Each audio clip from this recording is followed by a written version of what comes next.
Bendiga a todos, hermanos. Aquí el pastor Héctor Quiñones en Conexión Espiritual. Estamos mirando en el día de hoy la lectura titulada Exaltación y Epitafio en Primera de Crónicas, capítulo 29. Señor, eres bueno, te adoramos y no hay otro como tú. Te agradecemos esta oportunidad de reunirnos, de poder confraternizar virtualmente y de poder crecer en tu palabra. Habla nuestras vidas, en nuestros corazones, para la gloria y la honra tuya lo pedimos. En el nombre de Jesús. Amén y amén. Así que hermanos, comenzamos entonces mirando acá lo que es una súplica de David en el capítulo 29 y luego ya más al final del capítulo se presenta lo que es el sucesor de David, que es el epitafio. Entonces, hay un asombroso epitafio sobre la vida del rey David, pero para hallarlo necesitas buscar en un lugar remoto y ese es Hechos capítulo 13 versículo 36. Vamos a buscarlo y así lo leemos. Hechos,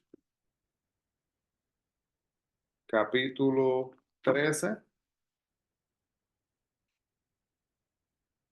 36, dice lo siguiente. Dice así.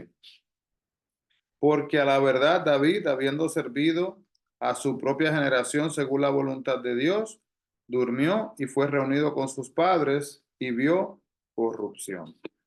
Así que ese es el epitafio, el cual estamos hablando acá. Ahí podemos ver entonces el hecho de que David sirvió a su propia generación según lo que es la voluntad de Dios. Y también vemos que en los 40 años que David gobernó la nación de Israel, varias cosas fueron ciertas bajo la administración de David. Él vivió para servir, ¿verdad? En lugar del orgullo, la venganza y el engrandecimiento propio, que son características de tantos reyes que vemos acá de Israel. El reino de David fue marcado por la misericordia, la justicia y la humildad de igual manera. Además, él vivió para hacer también la voluntad de Dios. Agradar a Dios era la pasión diaria de David. Obedecer a Dios era su mayor deleite. Y el resultado, pues vemos que él siguió el propósito de Dios para su vida. Había una tarea que realizar en el tiempo de David y en la fuerza de Dios, David asimismo completó esta tarea. No estamos diciendo que sea perfecto, hermanos, y que no haya cometido errores. Pero qué bonito, ¿verdad? Que a pesar y aún con los errores que cometamos en nuestras vidas, podemos tener un impacto positivo en las vidas que nos rodean.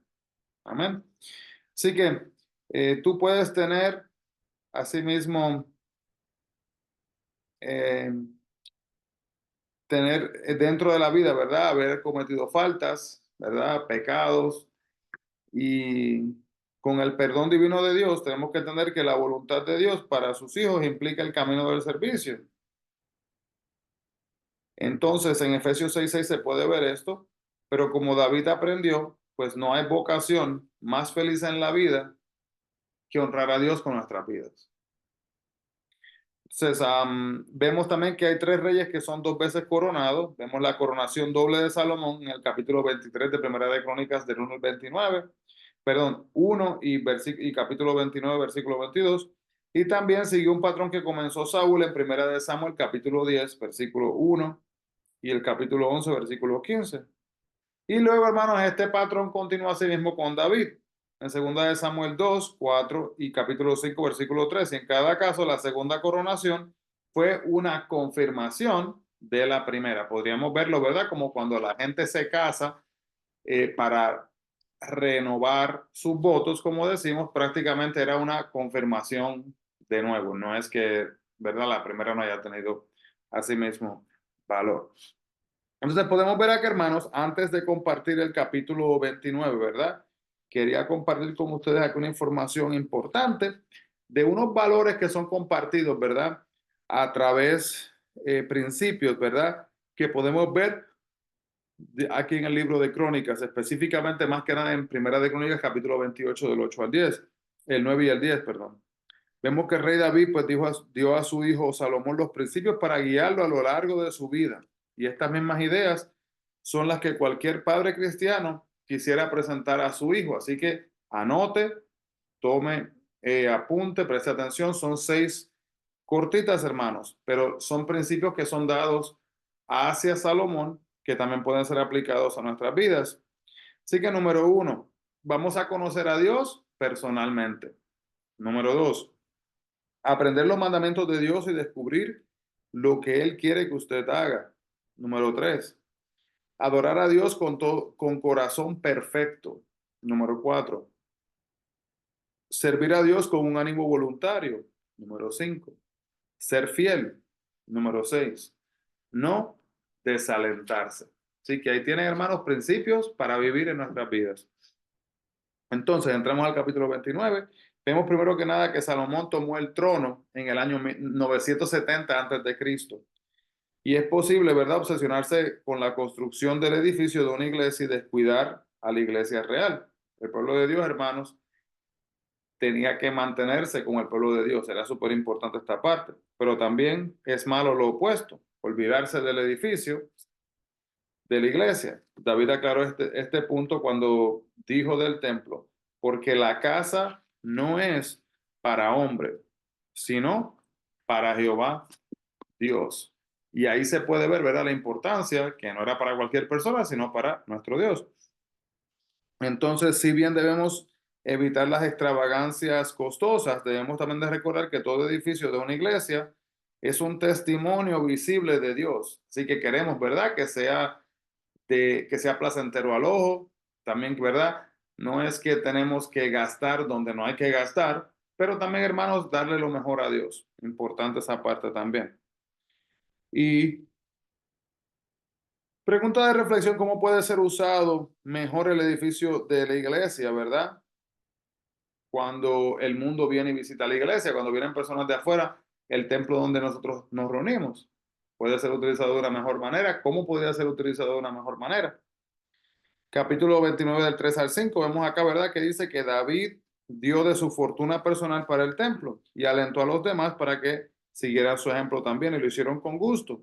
Tanto el tabernáculo, con el capítulo 35 de Éxodos, ¿verdad?, hasta el 36, versículo 7, tanto el tabernáculo como el templo fueron construidos con las ofrendas voluntarias del pueblo y podemos hacer como David y reconocer, ¿verdad?, que todo lo que tenemos así mismo viene de Dios, como lo dice el capítulo 29, versículos 14 al 16. Quizás no tengamos la riqueza de David, pero podemos desarrollar su disposición de dar.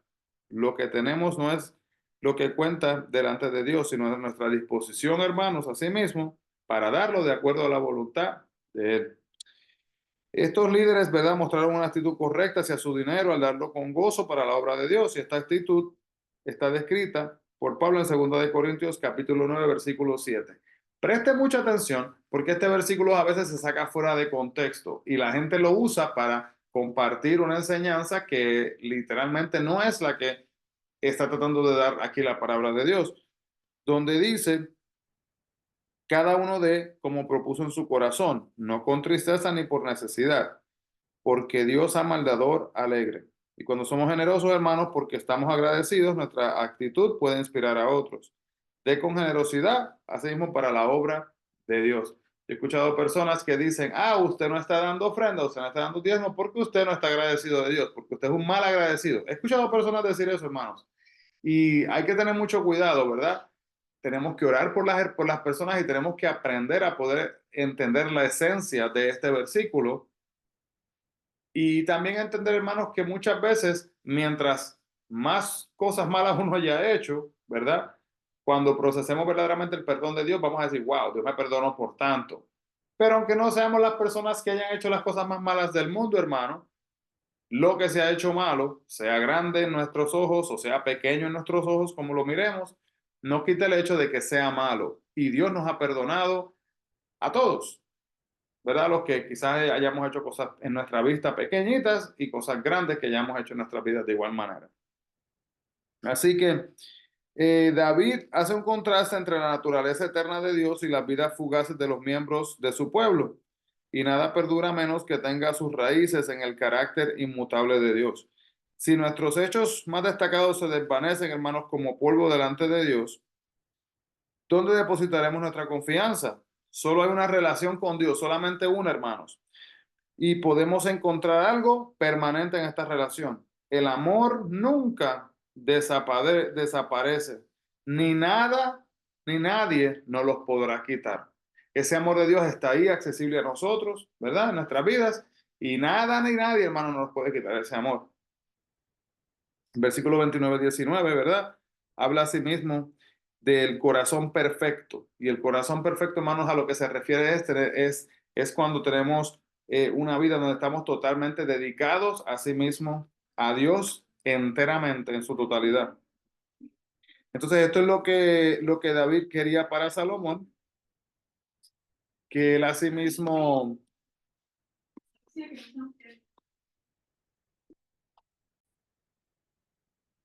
realidad, hermano, lo que David quería para Salomón, él deseaba, ¿verdad? Que él tuviera un deseo dentro de él de servirle a Dios por encima de toda cosa, por encima de todo interés personal, interés externo, que se enfocara en Dios. ¿Encuentra difícil hacer lo que Dios quiere o más difícil hacer aún, o el deseo, vamos a decir, lo que Dios quiere o el deseo de querer hacerlo? ¿Qué es más difícil? ¿Hacerlo o no tener ese deseo y poder alcanzar el deseo de hacerlo para honrar a Dios? ¿Qué ve usted más difícil en su vida? Dios puede darle, hermanos, un corazón perfecto, si así usted lo anhela y está dispuesto a pedírselo y a trabajar, ¿verdad? Y a hacer su parte. Si cree en Jesucristo, esto ya está sucediendo en usted. Pablo escribió, porque Dios es el que en vosotros produce así el querer como el hacer, por su buena voluntad, como lo dice Filipenses capítulo 2 versículo 13. Y la libación, ¿verdad? Cuando se habla de la libación en el capítulo 29-21 de Primera de Corintios 29, vemos que era una pequeña cantidad de vino que debía de ser derramada en los sacrificios que se hacían a Dios como reconocimiento de que Él proveía para su pueblo. Así que Salomón superó la riqueza y el honor que tuvo su padre. El legado de David se originó en su relación vital con Dios y dio sus valores espirituales como la herencia a Salomón. El dinero y el poder, hermanos, que dejamos muchas veces, ¿verdad?, en nuestras vidas, a nuestros hijos, son menos importantes que el legado que le estamos dejando, porque el legado les va a cargar y lo continuarán diariamente en sus vidas, mientras que el dinero, hermanos, es algo temporero que puede desaparecer y se acaba de igual manera. Así que, ¿qué clase de herencia le va a dejar usted a sus hijos, a sus hijas, cuando hablamos espiritualmente hablando, hermanos? Porque hay personas que dejan herencia de todo menos herencia espiritual. Entonces, un vidente era alguien que recibía mensajes de Dios para la nación por medio de visiones o sueños. Y en el versículo 30, el último versículo, vemos que el primer libro de Crónicas ilustra vividamente la importancia de mantener una relación con Dios. Y vemos entonces acá el enfoque de las genealogías de los capítulos 1 al 9 que enfatizan una necesidad de lo que es tener una herencia espiritual. Qué bonito, ¿verdad? Que usted pueda ver en su familia, que su madre, que su abuelo, que su bisabuelo, y continuamente, ¿verdad? Hayan sido personas que honestamente tuvieron una relación con Dios y han pasado ese legado a través de las generaciones. La segunda parte del libro, ¿verdad?, detalla la vida de David, y pocos hombres o mujeres de la Biblia estuvieron tan cerca de Dios, hermanos, como lo estuvo David. Su contacto diario con Dios incrementó su capacidad de adoración y fortaleció también su deseo de construir lo que era el templo de Dios. La vida de David nos muestra la importancia de permanecer cerca de Dios y por medio del estudio y la obediencia, hermanos, a su palabra y la comunicación diaria con Él, podemos hacer esto. Y el segundo libro de Crónicas, ¿verdad? Por otro lado, revela lo que es cuán rápido pueden deteriorarse nuestras vidas en lo espiritual, en lo mental y en lo social.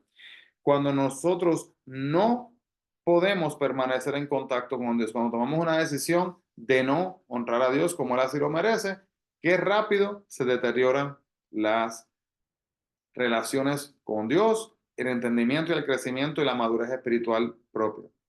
Señor, nuestras vidas están en tus manos y te adoramos y glorificamos. Y en este momento, Padre, te pedimos de una manera especial, Padre, que abras nuestras mentes, que abras nuestros corazones, nuestras vidas y que nos ayudes, Padre, a poder mirarte a ti, buscarte, a tener deseo, Padre, a tener hambre de tu palabra diariamente y que podamos asimismo, Señor, tener ese deseo dentro de nosotros, el cual nos guíe y nos ayude a poder acercarnos hacia ti diariamente. Te adoramos y bendecimos tu nombre como lo mereces, en el nombre de Jesús. Amén y amén. Que Dios les bendiga grandemente, hermanos. No se olvide, busquemos la presencia del Señor. Bendiciones a todos.